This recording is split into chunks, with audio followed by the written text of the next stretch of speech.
નમસ્કાર મિત્રો, ફર્સ્ટ લેક્ચરમાં તમે ઇલેક્ટ્રિક ચાર્જ વિશે સમજ્યા.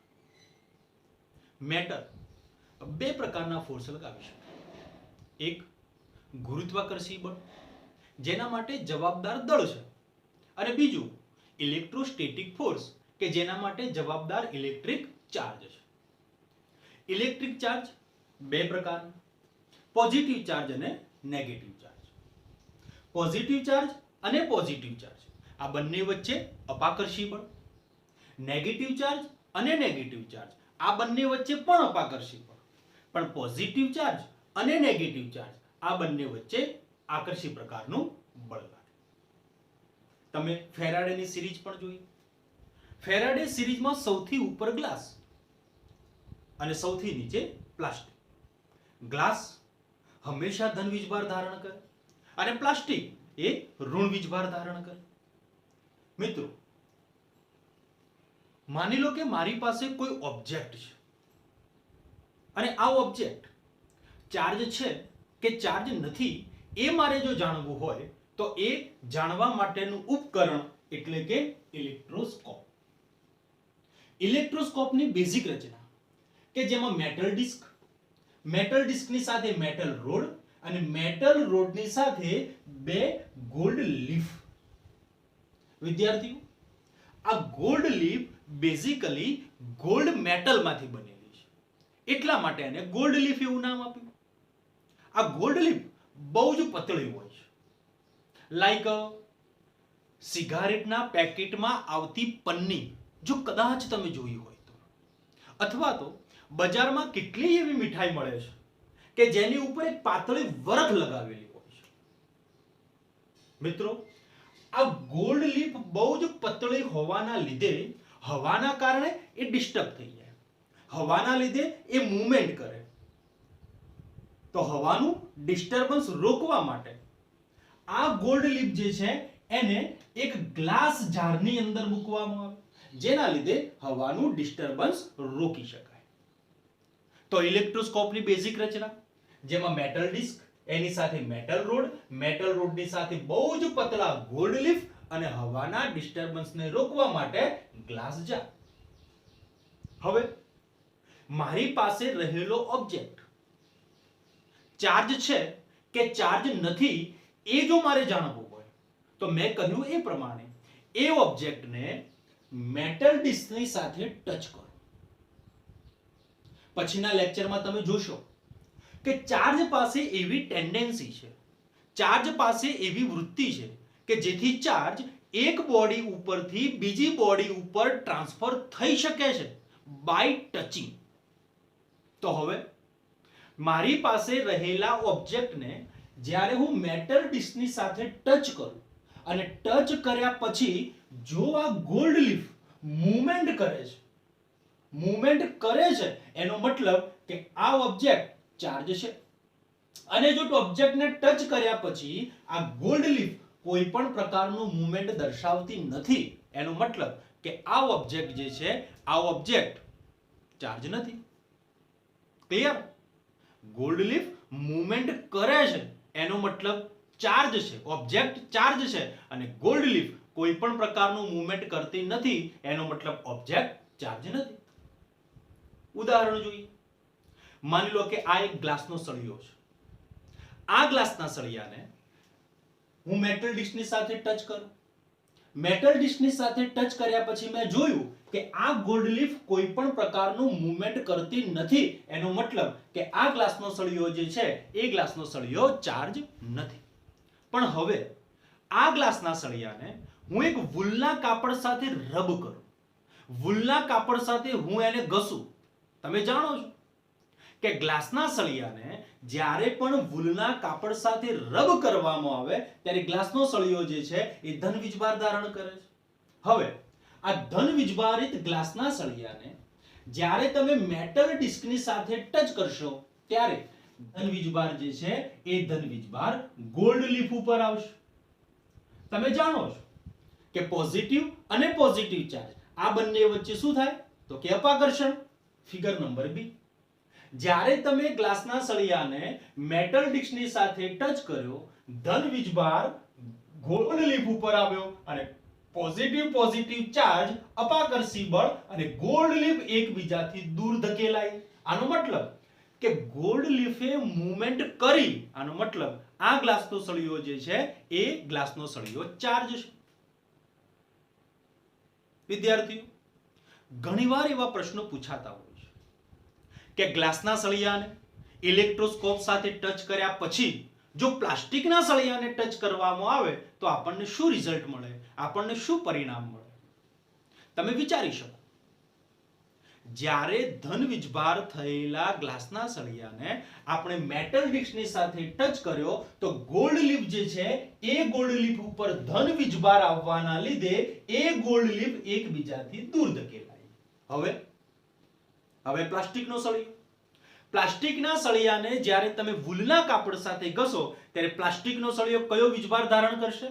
તો કે પ્લાસ્ટિકનો સળિયો ઋણ વીજભાર ધારણ કરશે. હવે આ ઋણ વીજભારિત એવા પ્લાસ્ટિકના સળિયાને જ્યારે તમે મેટલ ડિસ્કની સાથે ટચ કરશો તો કયો વીજભાર ટ્રાન્સફર થશે? તો ઋણ વીજભાર ટ્રાન્સફર થશે. તો ઋણ વીજભાર પ્લાસ્ટિકના સળિયા ઉપરથી મેટલ ડિસ્ક ઉપર, મેટલ ડિસ્ક ઉપરથી મેટલ રોડ ઉપર અને હવે આ ઋણ વીજભાર જે છે એ મેટલ રોડ ઉપરથી ગોલ્ડ લીફ ઉપર આવશે. આ રીતે આ ઋણ વીજભાર ગોલ્ડ લીફ ઉપર. પરંતુ પોઝિટિવ ચાર્જ અને નેગેટિવ ચાર્જ બંને એકબીજાની અસરને નાબૂદ કરશે, જેના લીધે આ ગોલ્ડ લીફ જે છે એ ગોલ્ડ લીફ ફિગર સી પ્રમાણે પોતાની મૂળ સ્થિતિની અંદર પાછી આવશે. તો આ ઇલેક્ટ્રોસ્કોપની બેઝિક રચના અને ઇલેક્ટ્રોસ્કોપ વડે તમે કોઈ પણ પદાર્થ, કોઈ ઓબ્જેક્ટ ચાર્જ છે કે ચાર્જ નથી એ તમે સરળતાથી જાણી શકો. તમે ક્યારેક આકાશમાં રહેલા વાદળો એકબીજા સાથે અથડાય અને જ્યારે વાદળો એકબીજાના સાથે અથડાય ત્યારે ત્યાં આગળ પુષ્કળ પ્રમાણમાં ઘર્ષણ જોવા મળે છે, જેના લીધે આપણને આકાશની અંદર એક ચમક જોવા મળે છે, આપણને એક પ્રકાશ જોવા મળે છે અથવા તો આપણને શાઇનિંગ લાઇન જોવા મળે છે.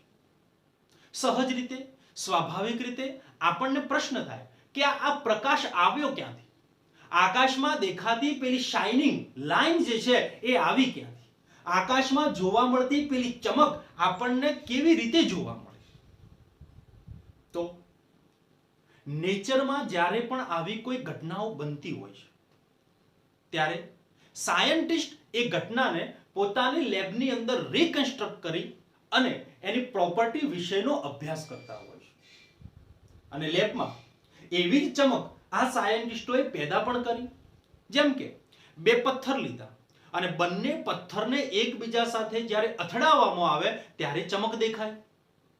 તો શું બે પથ્થરને એકબીજા સાથે અથડાવવાથી જે ચમક જોવા મળી આ એ જ ચમક છે જે આપણને આકાશમાં દેખાઈ હતી? હવે મારી પાસે એક તીક્ષ્ણ નોકવાળો ગ્લાસનો સળિયો છે અને એક તીક્ષ્ણ નોકવાળો પ્લાસ્ટિકનો સળિયો છે. બંને સળિયાઓને વૂલના કાપડ સાથે રબ કર્યા અને વૂલના કાપડ સાથે રબ કર્યા પછી તમે જાણો છો એ પ્રમાણે કે ગ્લાસનો સળિયો જે છે એ ધન વીજભાર ધારણ કરશે અને આ પ્લાસ્ટિકનો સળિયો જે છે એ પ્લાસ્ટિકનો સળિયો ઋણ વીજભાર ધારણ કરશે. તો ધન વીજભારિત એવો કાચનો સળિયો અને ઋણ વીજભારિત એવો પ્લાસ્ટિકનો સળિયો, આ બંને સળિયાઓને જ્યારે એકબીજાની નજીક લઈ જવામાં આવે ત્યારે એક ચોક્કસ અંતરે સુટેબલ કન્ડિશનની અંદર આપણને ચટ કરીને એક અવાજ આવશે, આપણને ત્યાં આગળ એક સ્પાર્ક દેખાશે. કદાચ જો તમે જોયું હોય તો આપણે લાઇટ બોર્ડની અંદર રહેલી સ્વિચને જ્યારે ચાલુ કરીએ ત્યારે આપણને ઘણીવાર આવો સ્પાર્ક દેખાતો હોય છે.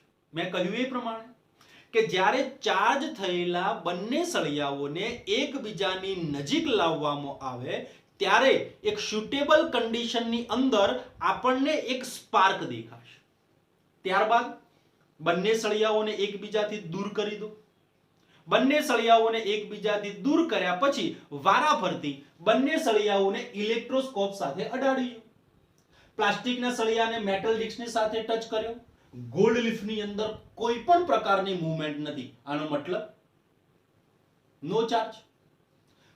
કાચનો સળિયો ઇલેક્ટ્રોસ્કોપ સાથે ટચ કર્યો, ગોલ્ડ લીફની અંદર કોઈ પણ પ્રકારનું મૂવમેન્ટ નહીં, એનો મતલબ કાચનો સળિયો નો ચાર્જ. તો મિત્રો આ ઘટના બની શું?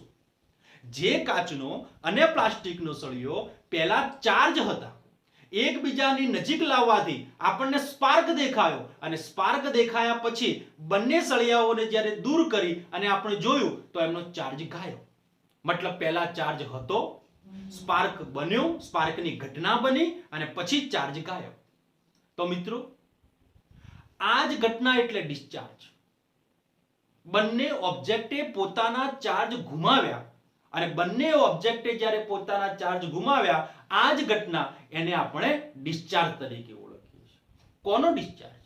તો કે ઇલેક્ટ્રિક ચાર્જનો ડિસ્ચાર્જ. પણ ચાર્જ થયેલો ઓબ્જેક્ટ જ્યારે સ્પાર્ક દ્વારા પોતાનો ચાર્જ ગુમાવી બેસે, આ ઘટનાને આપણે ઇલેક્ટ્રિક ડિસ્ચાર્જ તરીકે ઓળખીએ છીએ. હવે આપણે મૂળ વાત ઉપર પાછા આવીએ કે જ્યારે આપણે પેલા પથ્થરને એકબીજાની સાથે અથડાયા અને જે આપણને ચમક જોવા મળી, આપણને સ્પાર્ક જોવા મળ્યો, આ સ્પાર્ક એટલે ઇલેક્ટ્રિક ડિસ્ચાર્જ. તો આકાશમાં જે આપણને ચમક જોવા મળે છે, આકાશમાં રહેલા વાદળો જ્યારે એકબીજાની સાથે ઘસાય છે ત્યારે પુષ્કળ પ્રમાણમાં વાદળો ચાર્જ થાય છે, અને જ્યારે ડિસ્ચાર્જ થાય છે ત્યારે આપણને શાઇનિંગ લાઈન જોવા મળે છે, ત્યારે આપણને આકાશમાં એક પ્રકારની ચમક જોવા મળે છે. તો ટૂંકમાં ચાર્જ થયેલો પદાર્થ બાય સ્પાર્ક દ્વારા જ્યારે પોતાનો ચાર્જ ગુમાવે છે, આ ઘટનાને આપણે ઇલેક્ટ્રિક ડિસ્ચાર્જ તરીકે ઓળખીએ છીએ. વિદ્યાર્થી મિત્રો, હવે મારી પાસે એક પ્લાસ્ટિક છે. આ પ્લાસ્ટિક અત્યારે એની પાસે કોઈ ચાર્જ નથી, પણ આ પ્લાસ્ટિકને જ્યારે તમે વૂલના કાપડ સાથે ઘસો ત્યારે આ પ્લાસ્ટિકનો સળિયો જે છે એ પ્લાસ્ટિકનો સળિયો ઋણ વીજભાર ધારણ કરે છે. મેં એને હજી કાપડ સાથે ઘસ્યો, હજુ એ વધુ ચાર્જ થશે. વારંવાર એને કાપડની સાથે જ્યારે ઘસવામાં આવે ત્યારે આ પ્લાસ્ટિક ઉપરનો વીજભાર, ઋણ વીજભાર એક લિમિટ કરતા વધુ માત્રામાં હશે. હવે એની સાથે એક તીક્ષ્ણ ધારવાળા એક મેટલને આપણે જોડી દઈએ, અને હવે જો તમે આ મેટલને ટચ કરશો તો તમને એક ઝટકો લાગશે, તમને એક શોક લાગશે. તમને લાગતો આ શોક, તમને લાગતો આ ઝટકો એટલે જ ઇલેક્ટ્રિક શોક. કોઈ પણ ચાર્જ થયેલો ઓબ્જેક્ટ જેની પાસે એક લિમિટ કરતા વધુ માત્રામાં ચાર્જ છે, અને જ્યારે એ ચાર્જ આપણી બોડીમાંથી પસાર થાય ત્યારે આપણને ઇલેક્ટ્રિક શોક લાગે છે. નાઉ very important theory, electron theory. વિદ્યાર્થીઓ, નેચરમાં જોવા મળતું દરેક મટીરીયલ જે છે એ દરેક મટીરીયલ ન્યુટ્રલ છે, અથવા તો હું એમ કહું કે નેચરમાં રહેલા દરેક મટીરીયલ પાસે ઝીરો ચાર્જ છે. કેવી રીતે? તો મિત્રો, તમે એટમનું બેઝિક સ્ટ્રક્ચર જાણતા હશો. એટમના બેઝિક સ્ટ્રક્ચરની અંદર ન્યુક્લિયસ કે જેની અંદર પ્રોટોન છે, અને આ પ્રોટોન જે છે એ પોઝિટિવ ચાર્જ છે, અને ઇલેક્ટ્રોન જે છે એ ઇલેક્ટ્રોન નેગેટિવ ચાર્જ છે. So first point, nucleus is positive and electrons are negatively charged. હવે માની લો કે મારી પાસે કાર્બનનો એક એટમ છે, 6 કાર્બન. તો આ કાર્બનના એક એટમ પાસે 6 પ્રોટોન છે અને 6 ઇલેક્ટ્રોન છે. 6 પ્રોટોન અને 6 ઇલેક્ટ્રોન બંને એકબીજાની અસરને નાબૂદ કરશે, જેના પરિણામે ટોટલ ચાર્જ 0. તો કોઈ પણ એટમ જે છે એ એટમ ન્યુટ્રલ છે, અથવા તો હું એમ કહી શકું કે એટમ જે છે એ એટમ ઝીરો ચાર્જ છે.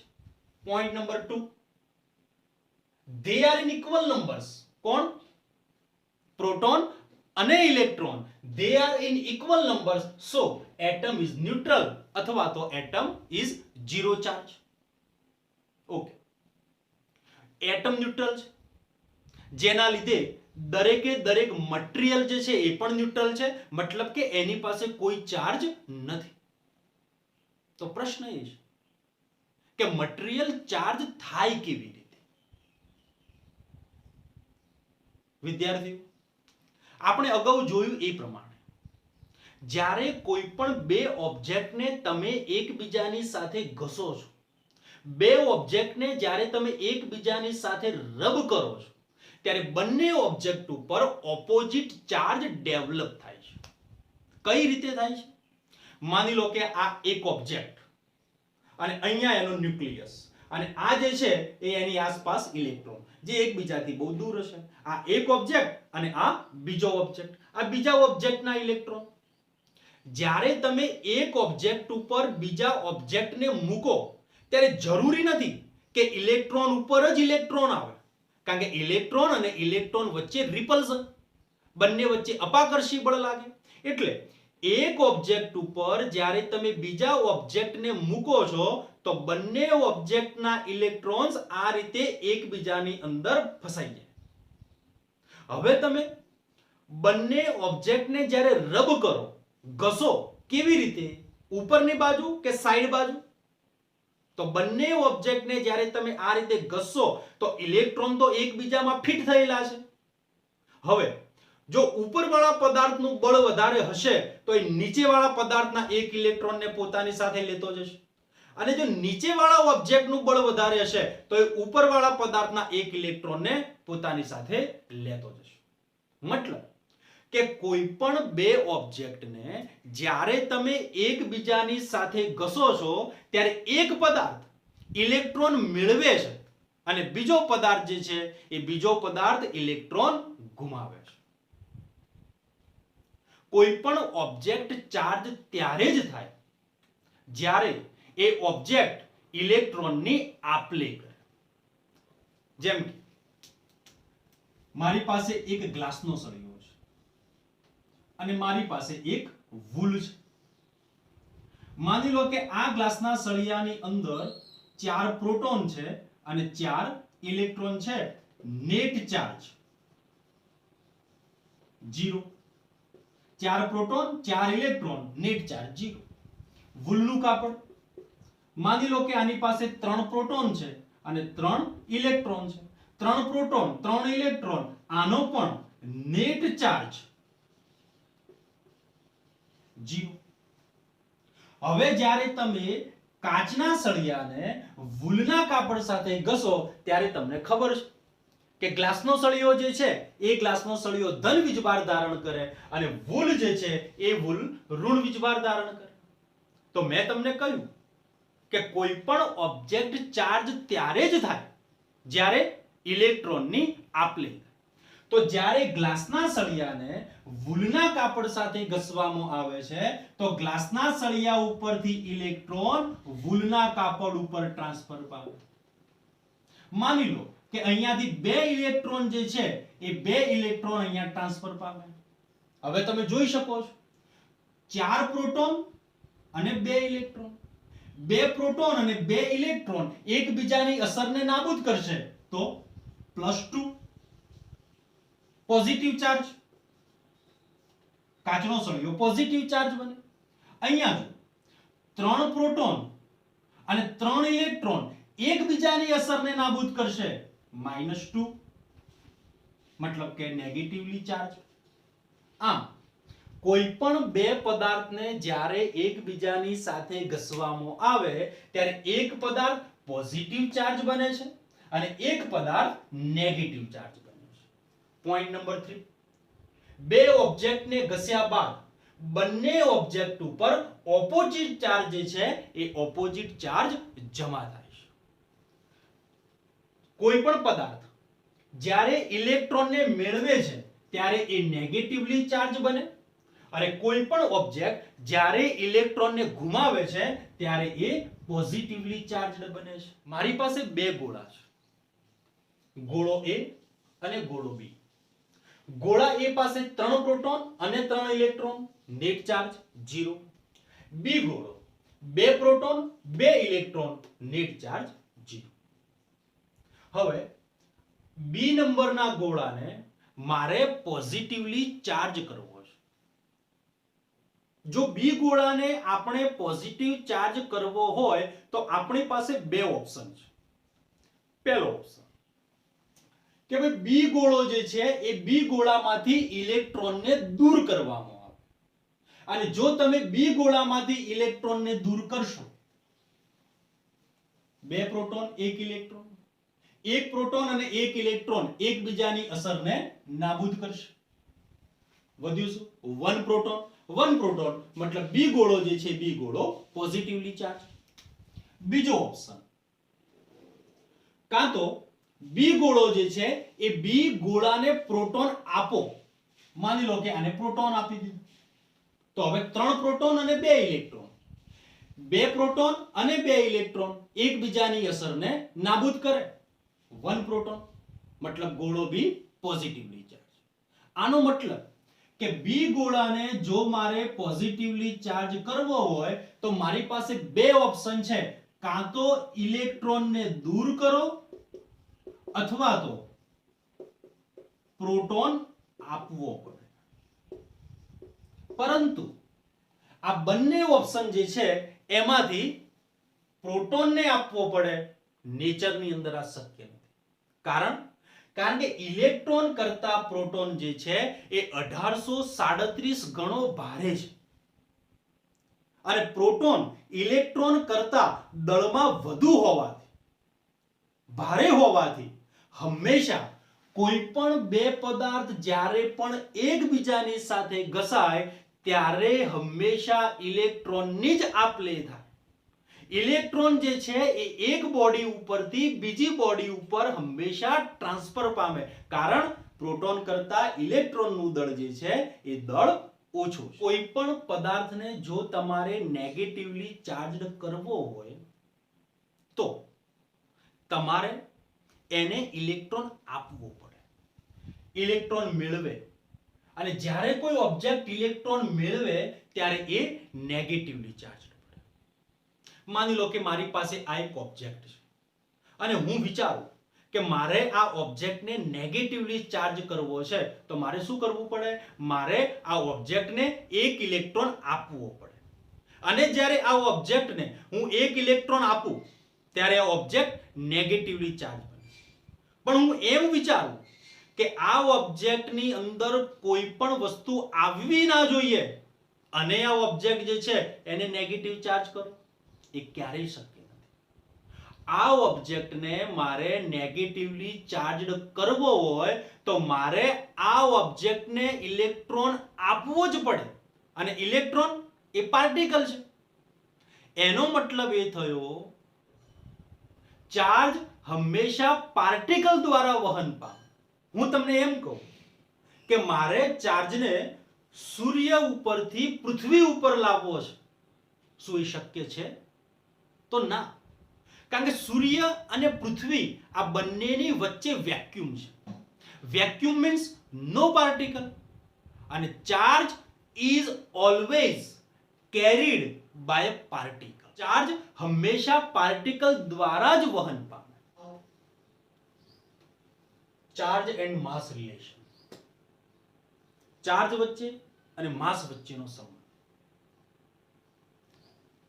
તમે જાણ્યું એ પ્રમાણે કોઈ પણ પદાર્થ જ્યારે ઇલેક્ટ્રોન મેળવે ત્યારે એ નેગેટિવલી ચાર્જ બને અને જ્યારે પદાર્થ ઇલેક્ટ્રોન ગુમાવે ત્યારે એ પોઝિટિવલી ચાર્જ બને. વિદ્યાર્થીઓ, મારી પાસે બે ન્યુટ્રલ બોડી છે. ન્યુટ્રલ બોડી મતલબ પ્રોટોન અને ઇલેક્ટ્રોનની સંખ્યા ઇક્વલ છે. ઇક્વલ છે એનો મતલબ કે 0 ચાર્જ અથવા તો ન્યુટ્રલ બોડી. હવે આ ન્યુટ્રલ બોડીને મારે નેગેટિવલી ચાર્જ કરવી છે. અને જો નેગેટિવલી ચાર્જ કરવી હોય તો ઇલેક્ટ્રોન આપવો પડે, ઇલેક્ટ્રોન મેળવે. તો આ ઓબ્જેક્ટ કે જે પહેલા ન્યુટ્રલ હતો, મારે એને નેગેટિવલી ચાર્જ કરવો છે. નેગેટિવલી ચાર્જ કરવા માટે મારે એને ઇલેક્ટ્રોન આપવો પડે. અને જ્યારે આ ઓબ્જેક્ટને હું ઇલેક્ટ્રોન આપું તો ઇલેક્ટ્રોન પાસે દળ છે, જેના લીધે આ ઓબ્જેક્ટ જે છે એના દળની અંદર વધારો થાય. તો કોઈ પણ ન્યુટ્રલ બોડી જ્યારે નેગેટિવલી ચાર્જડ થાય ત્યારે એના દળમાં હંમેશા વધારો થાય. એ જ પ્રમાણે ન્યુટ્રલ બોડી. અને આ ન્યુટ્રલ બોડી જે છે એને આપણે પોઝિટિવલી ચાર્જ કરીએ. પોઝિટિવલી ચાર્જ કરવા માટે શું કરવું પડે? તો પોઝિટિવલી ચાર્જ કરવા માટે એ ઓબ્જેક્ટે ઇલેક્ટ્રોન ઘુમાવવો પડે. માની લો કે આ ઓબ્જેક્ટને મારે પોઝિટિવલી ચાર્જ કરવો છે, તો આ ઓબ્જેક્ટે શું કરવું પડે? ઇલેક્ટ્રોન ઘુમાવવો પડે. માની લો કે આ ઓબ્જેક્ટે ઇલેક્ટ્રોન ઘુમાવ્યો. ઇલેક્ટ્રોન પાસે દળ છે, ઇલેક્ટ્રોન ઘુમાયો એનો મતલબ કે આ ઓબ્જેક્ટ જે છે એ ઓબ્જેક્ટના દળની અંદર ઘટાડો. તો કન્ક્લુઝન, કોઈ પણ ન્યુટ્રલ બોડી જ્યારે નેગેટિવલી ચાર્જડ થાય ત્યારે એના દળની અંદર વધારો થાય, કારણ એ ઇલેક્ટ્રોન મેળવે છે. અને કોઈ પણ ન્યુટ્રલ બોડી જ્યારે પોઝિટિવલી ચાર્જડ થાય ત્યારે એના દળની અંદર ઘટાડો થાય છે, કારણ કે એ ઓબ્જેક્ટ